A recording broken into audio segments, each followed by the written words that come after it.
ক্যান্সারের কাছে হার মেনে পৃথিবীর মায়া ত্যাগ করেছেন ছোট পর্দার জনপ্রিয় অভিনেতা অলিউল হক রুমি। সোমবার ভোরে রাজধানীর একটি বেসরকারি হাসপাতালে চিকিৎসাধীন অবস্থায় শেষ নিঃশ্বাস ত্যাগ করেন এই গুণী অভিনেতা। অভিনেতার পারিবারিক সূত্রে জানা গেছে, তিনি কোলন ক্যান্সারে ভুগছিলেন। শুরুতে চেন্নাইয়ে গিয়ে চিকিৎসা নিয়েছিলেন, পরে দেশে ফিরে রাজধানীর একটি বেসরকারি হাসপাতালে ভর্তি হয়ে চিকিৎসা নিচ্ছিলেন।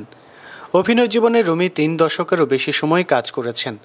দীর্ঘ এই পথচলায় অভিনয় করেছেন অসংখ্য নাটক ও সিনেমায়। গত কয়েক বছর এই অভিনেতা বরিশালের আঞ্চলিক ভাষাতে বেশি অভিনয় করে আসছিলেন, তবে তার জন্ম বরগুনা জেলায়। অলিউল হক রুমির বাবা বীর মুক্তিযোদ্ধা আজিজুল হক ও মা হামিদা হক। 3 ভাই ও 3 বোনের মধ্যে তিনি সবার ছোট। বরেণ্য এই শিল্পীর অভিনয় জীবন শুরু হয়েছিল 1988 সালে এখনও কৃতদাস নাটকের মধ্য দিয়ে।